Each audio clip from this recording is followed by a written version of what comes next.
But I think the main question that everybody has is what happened since. You've been following this situation, and there are three main protagonists in the film, the Venerable Sovath, but also Tepvani and the other lady. Can you tell us what happened to these three people, but also to Cambodia, since you've stopped filming after this? We tried to make the film in a way that you could come away from it and feel like you had a deep understanding of what the situation was and what had happened. So we tried to get at the universal truths of what was going on in Cambodia. In that sense, the opposition party has been dismantled since this film has finished. There's elections again this year in July, just in a few months, but there's no opposition party to speak of. Their seats in parliament have been divvied up amongst the ruling party or other created parties loyal to them. Tepvani has continued as an activist very strongly, but is now in prison. She's serving a 2-year prison sentence for her activism on what are widely held to be politically motivated charges. And the Venerable, he's continuing with his activism as well. He's filming all the time. He's using social media and he's using Facebook, and he gets 200,000 people following his Facebook Live whenever he puts those on during protests and stuff. So he can give you a very detailed account of exactly what's happening in the country right now. The situation is actually much worse than what you see in the film. There's no real free press in the country anymore. All of the opposition or independent newspapers and radio stations in Khmer and in English have either been shut down or co-opted by the government. There is no free press, essentially. There's a very difficult space for civil society right now. It's very difficult to do your job legally. They're passing laws all the time to make it more and more difficult for civil society people to do what they're doing. Most of the human rights defenders are either dead in jail or have fled abroad. The Venerable is the only human rights defender who's still in the country and still working today. So I don't know, Venerable, if you wanted to say a little bit about what the situation is like today in Cambodia. Yes, I would like to say thank you first to all of you for watching this screening about Cambodian Spring. So whatever all of you see in this story, just part of some problem from land dispute, Buddhism conflict also, because of my activity use the camera or smartphone or joint activity with the community. So in Cambodia they regard my activities illegal of the Buddhism, of the national law also, and also worker conflict because of the factory worker. They protest to demand salary from under 100 to $160, but was kill and crack down, and also the political conflict in this documentary. But right now, as you know, is no more protest, no more independent media, NGO, and also Freedom Park also, no Freedom Park right now, delete everything, kill everything, kill democracy, kill human rights. Yeah, and a few days ago, just delete one more independent media, Phnom Penh Post. So this is the last one, clear. Only one more that the government they still cannot delete social media, Facebook, YouTube, internet. But all those they not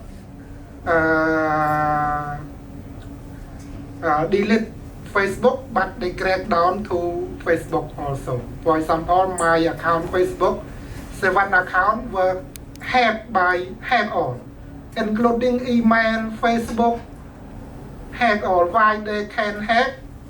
Because strong security, everything, because they control phone number.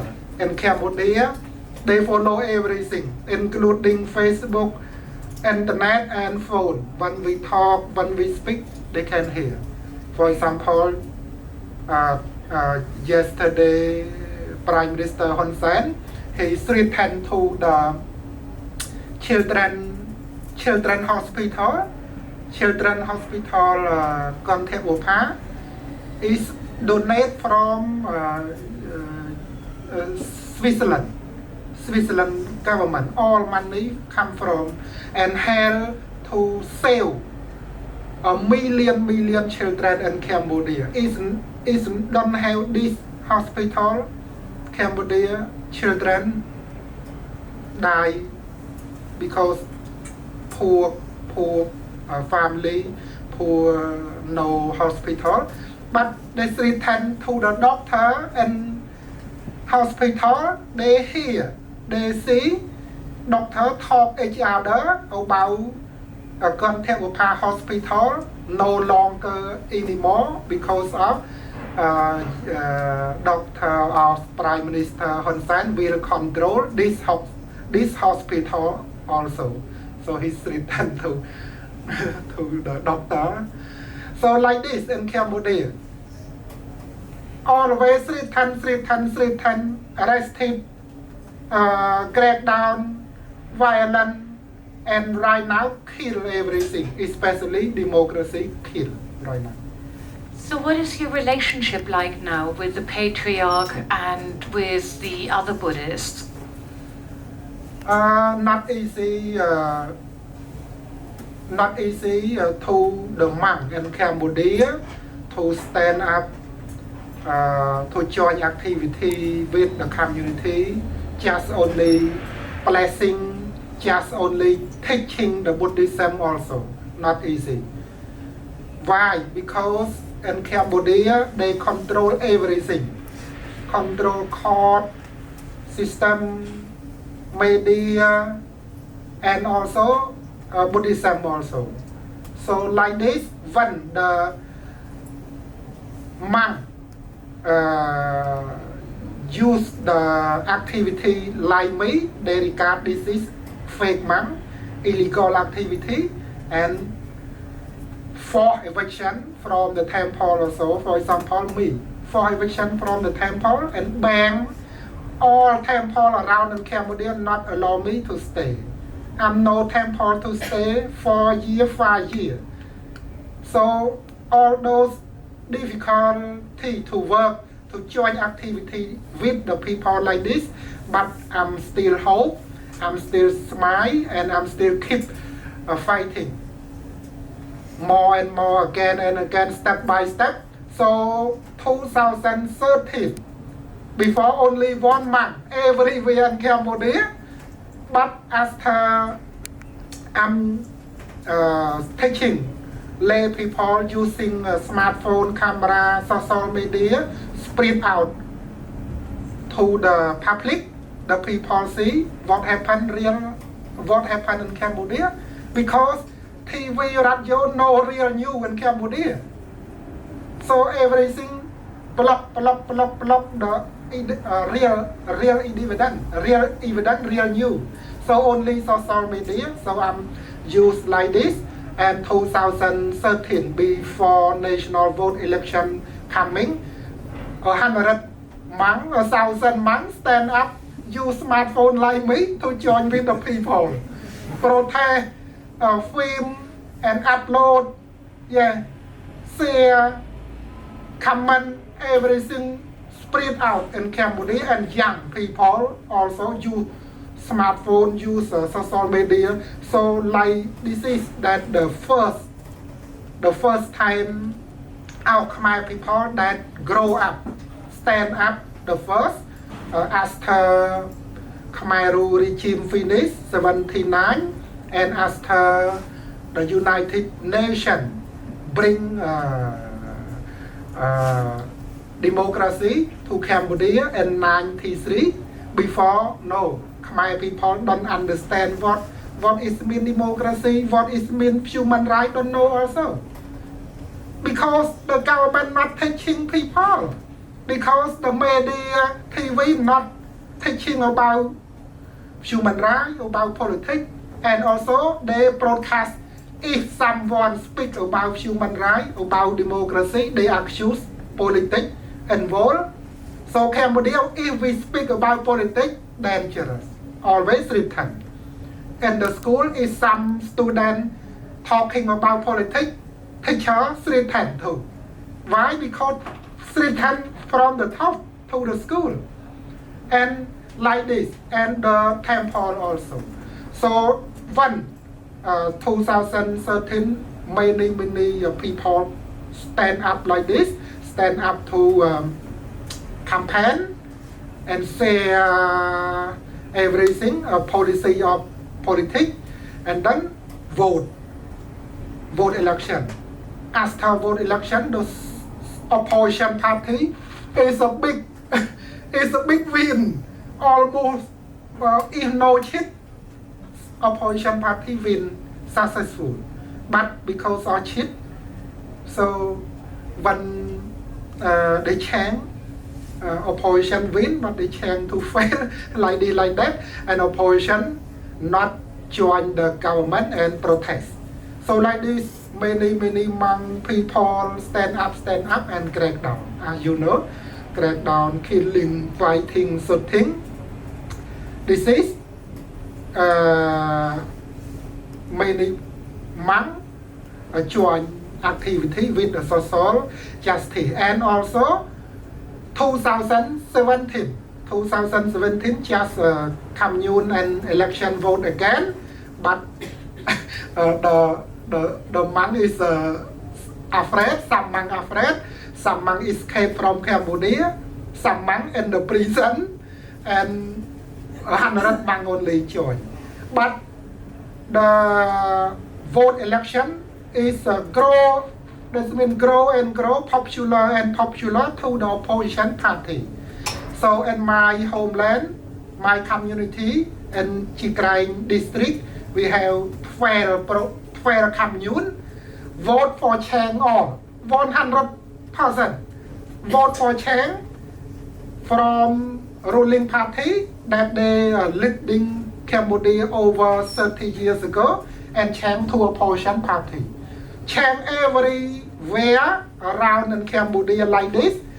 So the government, maybe they worry about lose the power, and next 2 months or 3 months more is a national vote election again. So they start crack down, delete everything, delete opposition party, NGO, media, like this. How can we work for change? How can we go to vote? Because Cambodia no political party to vote.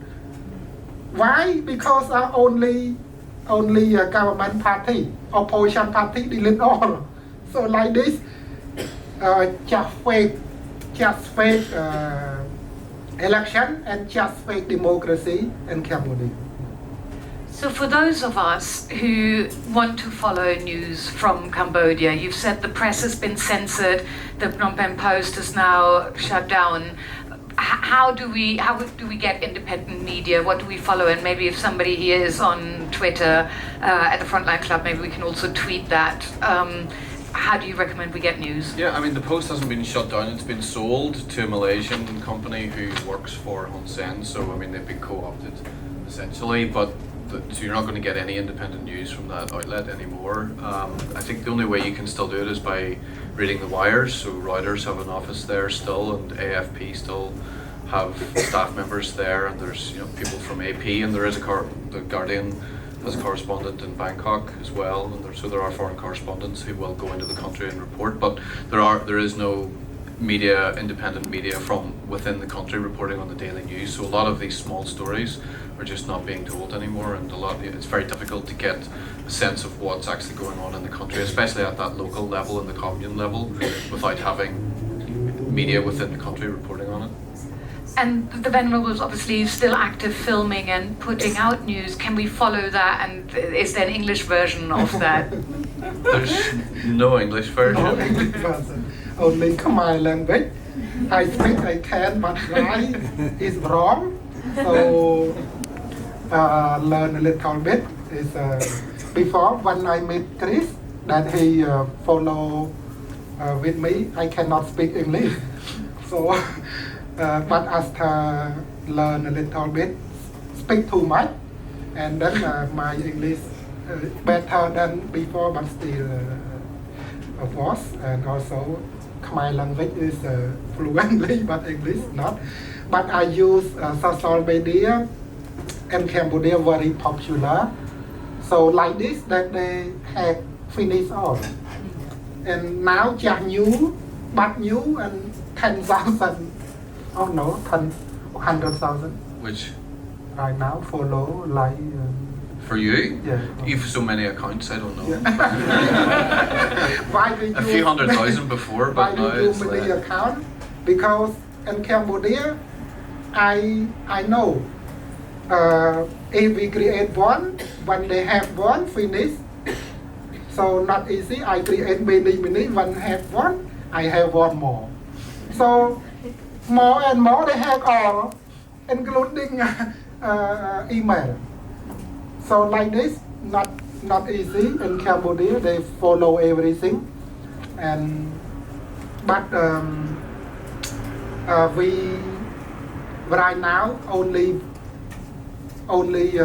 social media that we can see what happened.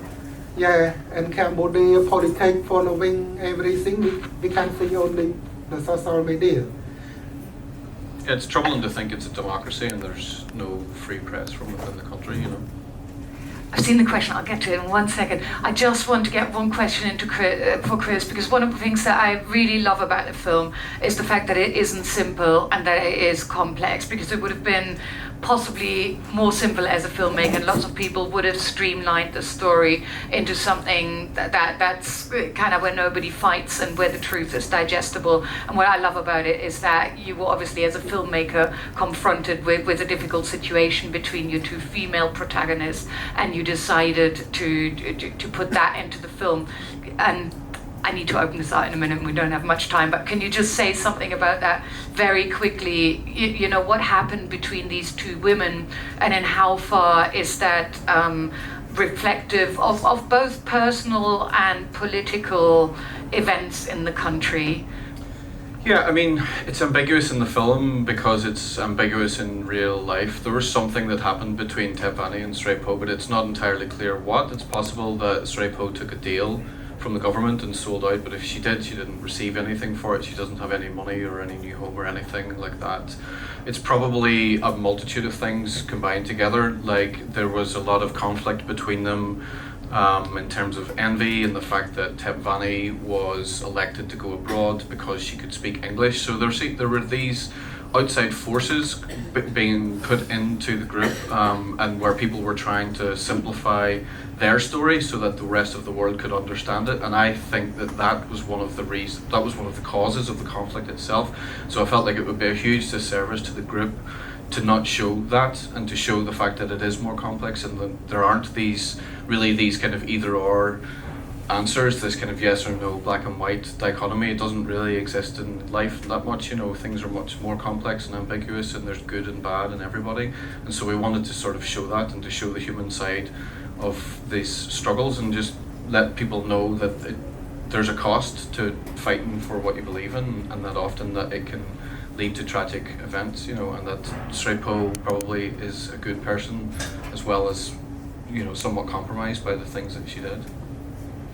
Okay, so I'm going to open it out. If we can make it really short for everybody, and if you could also just say who you are, because it's always nice to know in the front line kind of who's who. And I know you've been dying to say something. My name is Carol. I just wanted to know how difficult it was to film, and was it difficult to get the film out of the country? It wasn't difficult to film at all. I was left alone entirely as a freelance filmmaker. I had a press pass. I didn't publish anything while I was filming. So for the 6 years that I was there was nothing, none of my material was online, so the authorities didn't really know what I was doing. I don't think they had a huge amount of interest either, to be honest. And they generally, for the most part, left almost all of the foreign journalists that I knew were left alone to do their job. There was a fairly respectful atmosphere, even when the protests were violent and ugly, that we weren't ever a target or never felt like we were a target. Certainly you could have been injured, you know, because of just the chaoticness of this situation, and often the authorities' response was to fire live rounds randomly into the crowds and stuff, so people could have been injured that way, but we were never targeted. I think the situation now is much worse. There's some of the footage in the film was shot by Cambodian journalists who are presently in jail because they worked for the free press. Others have had to flee, others have been co-opted into state-run media.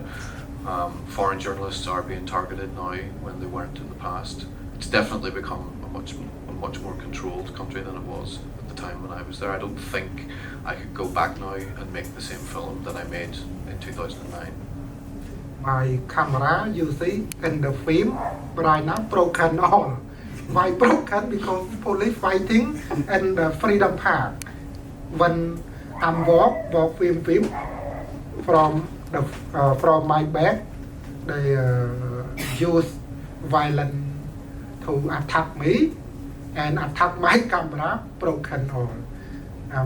Cannot repair because no part to repair, but I'm still keep it because this is my souvenir too. And my phone also before is an old phone, can film, record sound, but cannot upload social media, but I'm still keep it. But in Cambodia right now, for example, Chris, before Chris can follow with me, no problem only me, but Chris no problem. But right now he go back, maybe Chris problem, I'm not sure, maybe. You're okay. Yeah, I'm okay.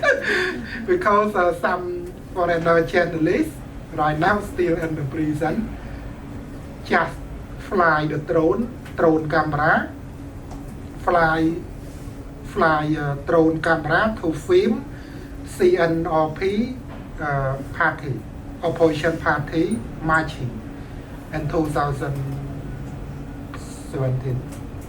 James, yeah. Yeah, from Australia journalist. There's a question over here. Hi, I'm Rachel, I'm a writer. My thesis was on Cambodian politics and human rights, and I spent some time out there in 2014 and kind of covered this same period. My question is for the Venerable, and it's about the upcoming election in July, and how will you be encouraging people to vote? Will you be encouraging people not to vote? Yes. No necessary go to vote. If we go to vote, we have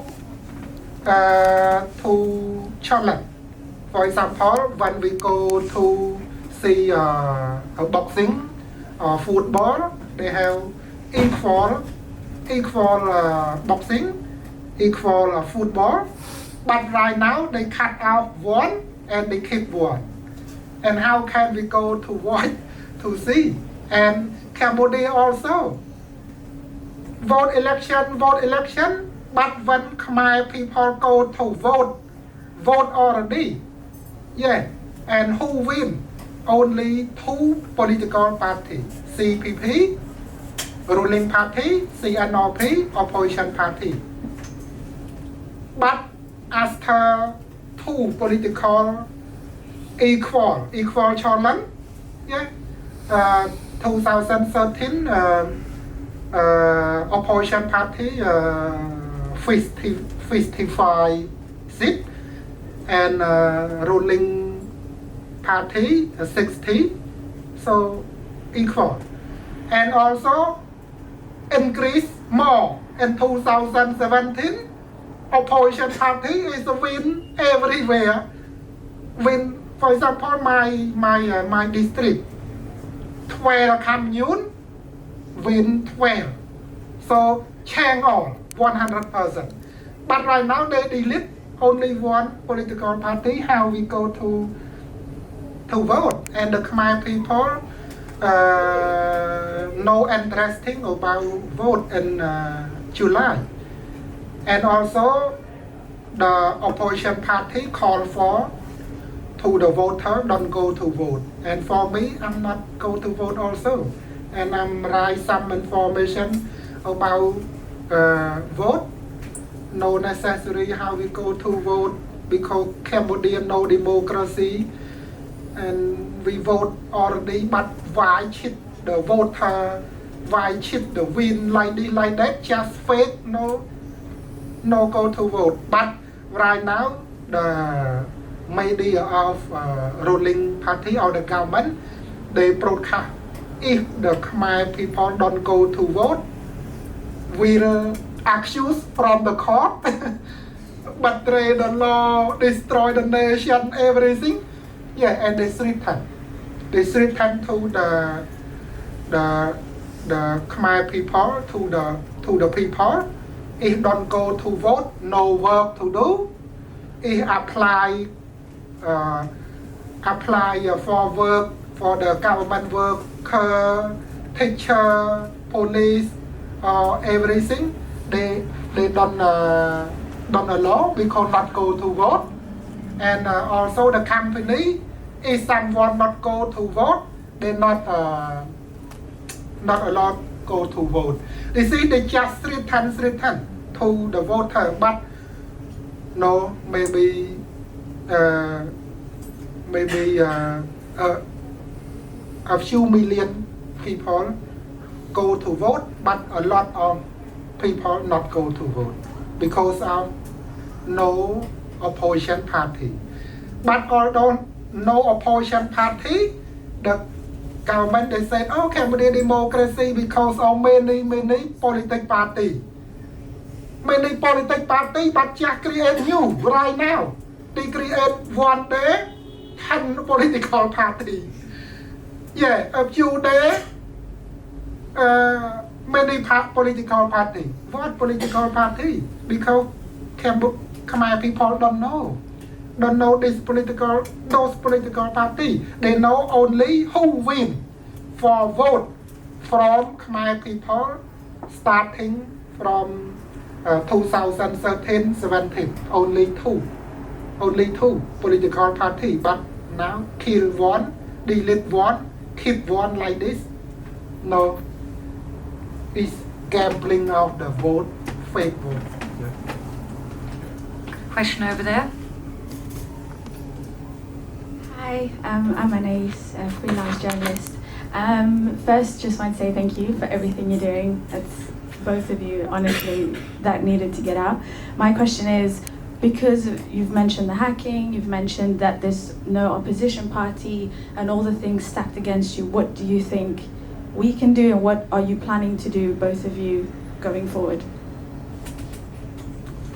I mean, it's obviously quite difficult being over here.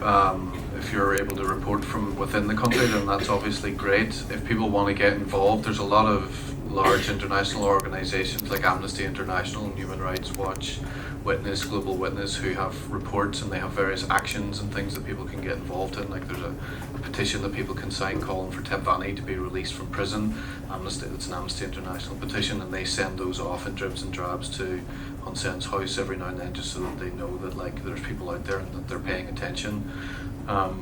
It's, you know, Venerable, what do you think? What can people do to help? What do you plan to do? Yeah, Cambodia right now we have by myself or by Khmer Help Khmer, we have already. We have to change. We go to vote for change already. Change from the heart, from change from the vote, but we still no chance to change because of the crackdown. They still do to all democracy country to help Cambodia to save democracy.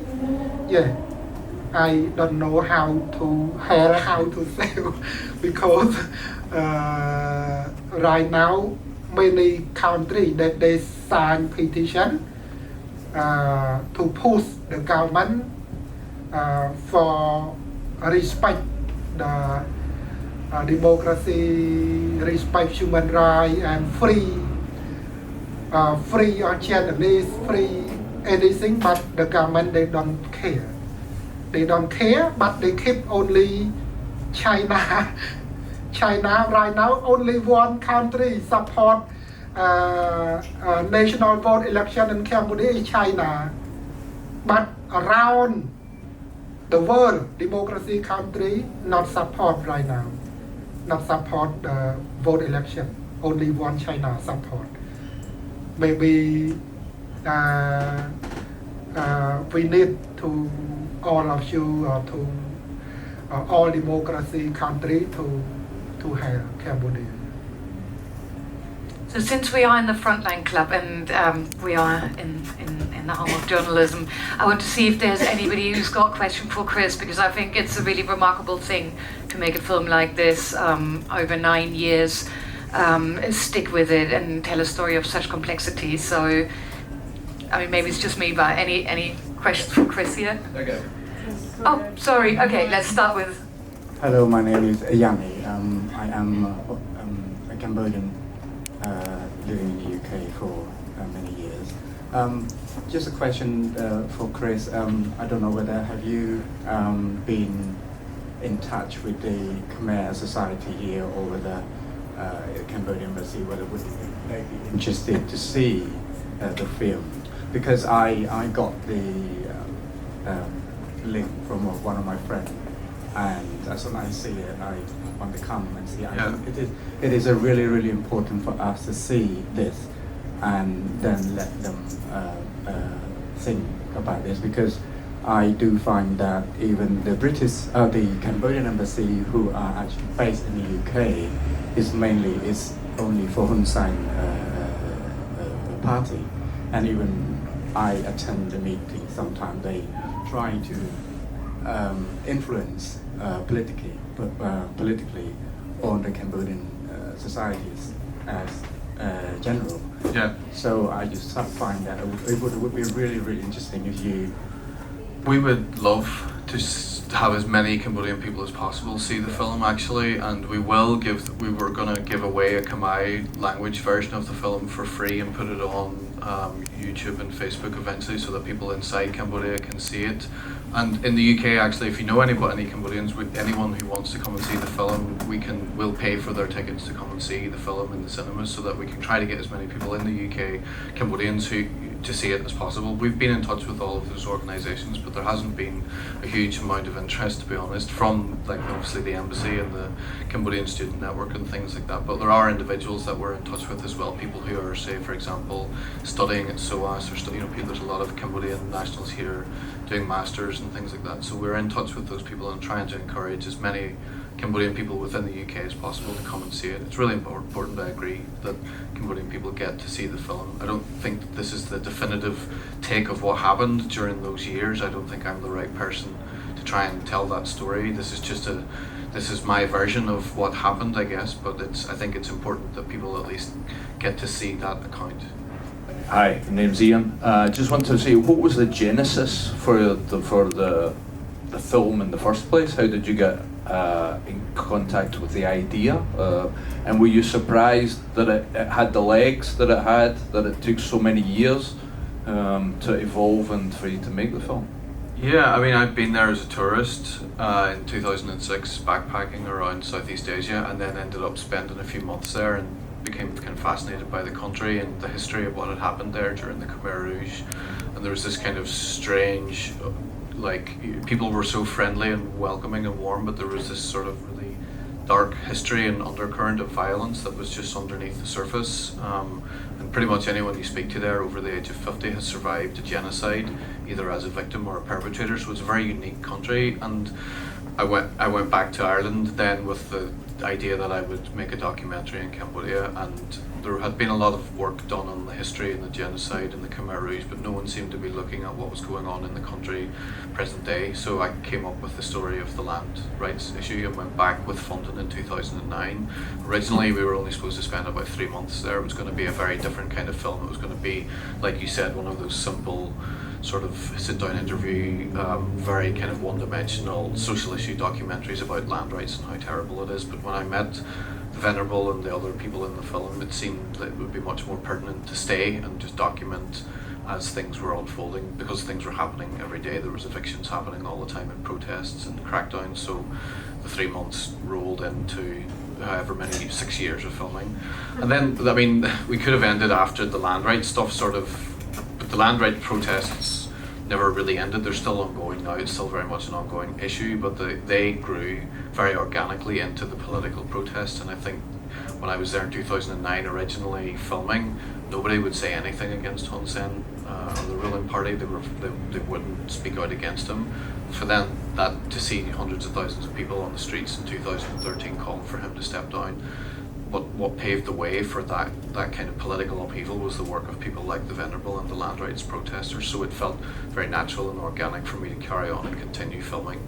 And actually, the last shot in the film is the last thing I ever shot. When Srey Po turned her head away from the camera, I knew like that was it. I'd captured the story that I was trying to tell, and I felt like that was the whole picture, and that you would, I hope, through the telling of the story, understand what it was that we were trying to say, I guess, and then you understand without needing title cards at the end and updates and things like that, that you had a sense of what was going on, what the motivations were for all of the people involved.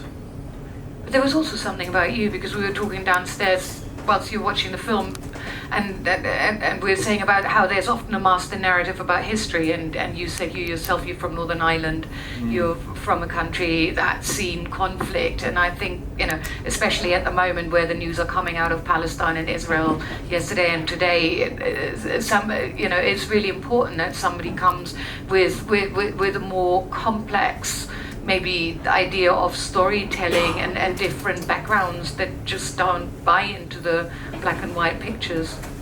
Yeah, I think so much of the problems are caused by these oversimplifications, and it just felt like it would be a huge disservice to all of these people who sacrificed so much to let me film them, to not tell the ugly reality and the ugly truth of what happened, because in a way that's what makes people more human, is when you do see their faults as well, and when it gives you a deeper understanding, I think, of the situation and the complexities and what it costs to do what it is that these people do. Like the Venerable it takes a huge toll on him to do what he does. You know, it's difficult in many ways, emotionally, morally, spiritually, and physically. You know, it's not easy, and it's not easy on the women that you see in the film either. So I think it's important to try and humanize that and not to gloss over things with these sort of one-dimensional hero types that you get in a lot of films, unfortunately, because it's never like that.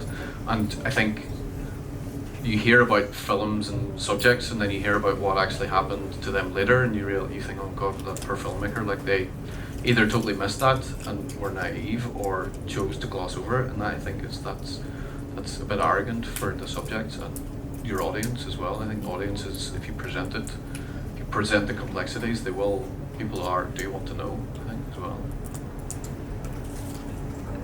Okay, I'm getting the time out here. You'll